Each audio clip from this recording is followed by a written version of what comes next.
Assalamualaikum warahmatullahi wabarakatuh. Saya Elsa Kurina. Prodi PGMI semester 5 unit 2. Di sini saya akan mempresentasikan makalah saya Al-Quran Hadis, yaitu tentang kebersihan. Jadi langsung saja, di makalah saya ada pengertian kebersihan, ada hadis-hadis tentang kebersihan, dan hal-hal yang harus dilakukan dalam menjaga dan membiaskan diri hidup bersih. Langsung saja, yang pertama yaitu pengertian kebersihan. Jadi, kebersihan itu adalah upaya manusia untuk memelihara diri dan lingkungannya dari segala yang kotor dan keji, dalam rangka mewujudkan dan melestarikan kehidupan yang sehat dan nyaman. Dan kebersihan ini juga merupakan syarat bagi terwujudnya kesehatan, dan sehat itu adalah salah satu faktor yang memberikan kebahagiaan. Sebaliknya yaitu, kotor tidak hanya merusak keindahan, tetapi juga dapat menyebabkan timbulnya berbagai penyakit. Dan sakit itu merupakan salah satu faktor yang mengakibatkan penderitaan. Begitu pentingnya kebersihan itu menurut Islam, sehingga orang yang membersihkan diri atau mengusahakan kebersihan akan dicintai oleh Allah Subhanahu wa Ta'ala. Sebagai firman-Nya dalam surah Al-Baqarah ayat 222, yaitu berbunyi, Anallaha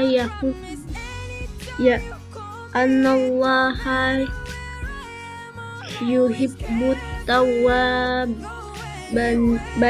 wa yuhibbul mutatahhirin, yang artinya yaitu sesungguhnya Allah menyukai orang-orang yang bertaubat dan orang-orang yang mensucikan atau membersihkan diri, yaitu yang tadi surat Al-Baqarah ayat 222.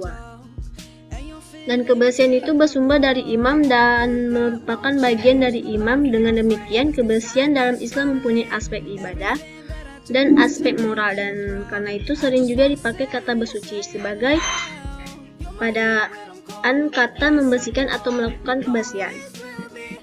Dan di dalam kitab-kitab fikih atau ajaran hukum Islam, masalah yang berkaitan dengan kebersihan itu disebut taharah, yang secara etimologi berarti kebersihan itu. Kata taharat tercantum di dalam Al-Quran di tempat yang jumlahnya lebih dari 30. Makna tahara mencakup aspek bersih lahir dan bersih batin. Dan bersih lahir itu artinya terhindar atau terlepas dari segala kotoran, sifat tercela. Maksudnya bersih lahir itu artinya terhindar atau terlepas dari segala kotoran, hadas, dan najis. Dan sedangkan bersih batin itu artinya terhindar dari sikap tercela. Dan agama Islam itu menghendaki dari umatnya kebersihan menyeluruhnya. Untuk mencapai tujuan tersebut, maka agama Islam itu memberikan tuntunan dan petunjuk tata cara bertaharah atau bersuci dan menjaga kebersihannya. Dengan menjaga kebersihan, tubuh kita akan sehat dan kuat. Dalam syariat Islam itu, ketika mengerjakan sholat diwajibkan bagi umat Islam agar bersih dari hadis dan najis, baik badan, pakaian, maupun tempat yang dipergunakan untuk sholat. Dan selanjutnya itu hadis-hadis tentang kebersihan. Secara khusus, hadis Rasulullah itu memberi perhatian mengenai kebersihan dalam 5 perkara sebagaimana sabdanya, yaitu hadis pertama yang berbunyi khamsu minal fitratil al-istiqawadu al-qatana qatosyaribi tatakal ibti taqliyum liyumul muftar, yang artinya 5 perkara berupa fitrah, yaitu memotong bulu kemaluan, bekitan, memotong kumis, mencabut bulu ketiak, dan memotong kuku. Itu hadis HR Jamaah. Dari hadis tersebut, yang perlu diperhatikan dalam kebersihan itu adalah yang pertama, memotong bulu kemaluan dengan maksud agar kotoran dan bibit penyakit yang ada di sekitar dapat dibersihkan. Dan yang kedua itu bekitan. Jadi yang bekitan itu adalah memotong kulit atau kulit yang menutupi ujung kemaluan dengan maksud untuk memudahkan membersihkannya sehingga tidak ada sisa dan najis. Dan yang ketiga itu memotong kumis. Jadi yang memotong kumis itu dengan maksud agar tidak ada kotoran di bawah lubang hidung yang mungkin terhisap pada waktu bernapas yang mengakibatkan timbulnya penyakit. Dan keempat itu mencabut bulu ketiak. dengan maksud agar tidak ada kotoran yang terlindungi oleh bulu ketiak yang sulit dibersihkan. Dan yang terakhir itu yang kelima, memotong kuku. Jadi dengan maksud agar tidak ada kotoran dari ujung jari yang terhalang oleh kuku. Dan hadis kedua hadisnya yaitu Al-natafatu minal iman, artinya yaitu kebersihan itu sebagai dari iman, dari Hamad, yang isi kandungannya yaitu yang pertama, umat Islam wajib menjaga kebersihan lahir dan batin. Yang kedua, menjaga kebersihan lahir batin merupakan ciri-ciri sebagian dari iman dalam kehidupannya. Dan hadis tersebut ini menjelaskan bahwa kebersihan itu merupakan sebagian dari iman, yang artinya seorang muslim telah memiliki iman yang sempurna jika dalam kehidupannya ia selalu menjaga diri, tempat tinggal, dan lingkungannya dalam keadaan bersih dan suci, baik yang bersifat lahiriah atau jasmani maupun batiniah atau rohani. Dan adapun hadis yang ketiga yaitu berbunyi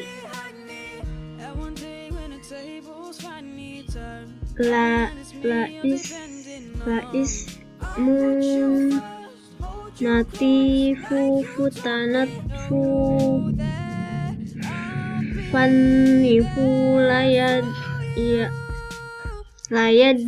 layadkhulul jannatul antif, yang artinya yaitu agama Islam itu agama yang bersih, maka hendaklah kamu menjaga kebersihan, karena sesungguhnya tidak akan masuk surga kecuali orang-orang yang bersih.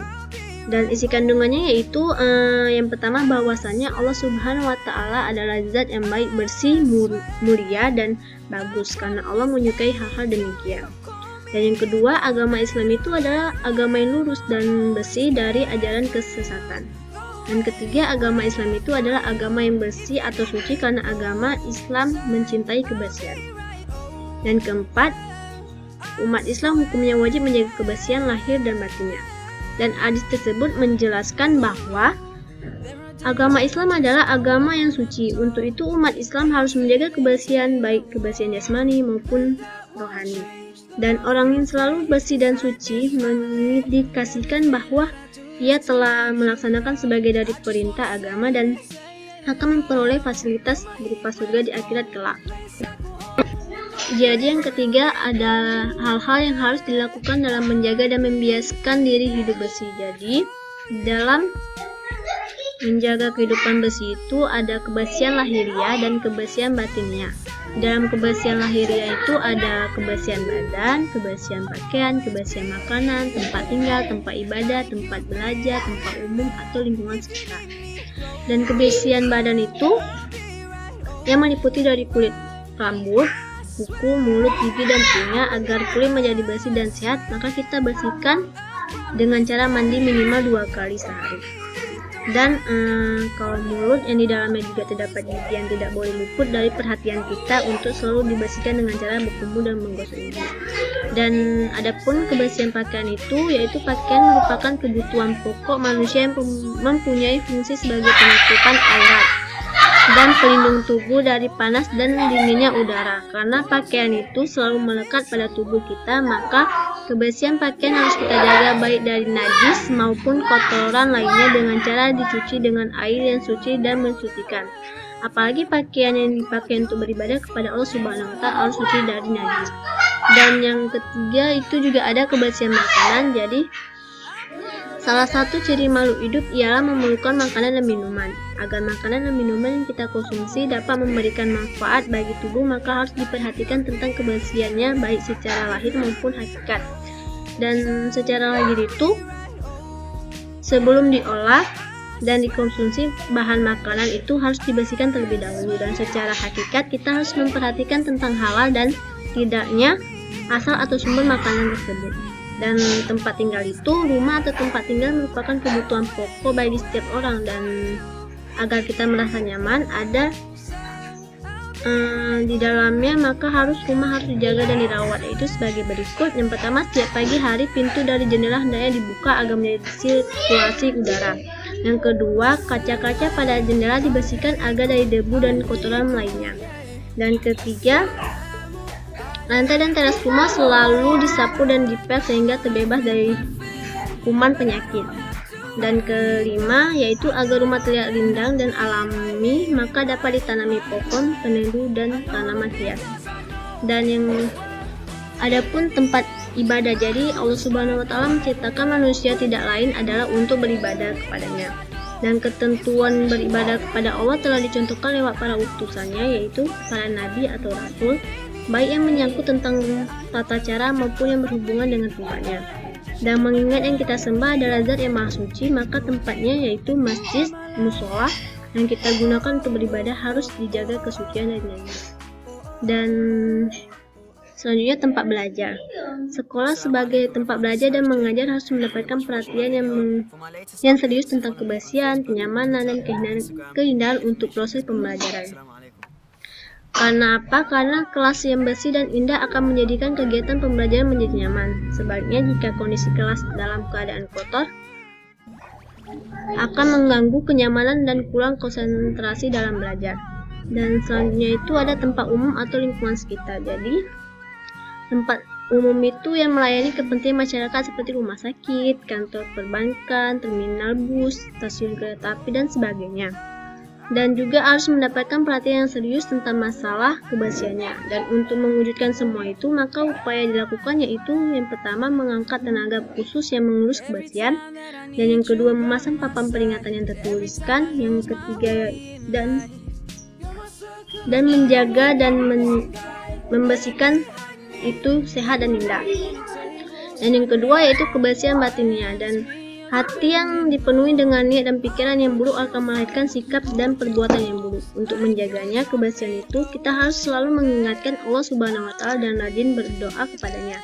Dengan demikian, kita tidak akan mudah berpikir buruk apalagi melakukan perbuatan buruk. Jadi yakin Allah Maha mengetahui segala perbuatan manusia, baik yang tampak maupun yang tersembunyi.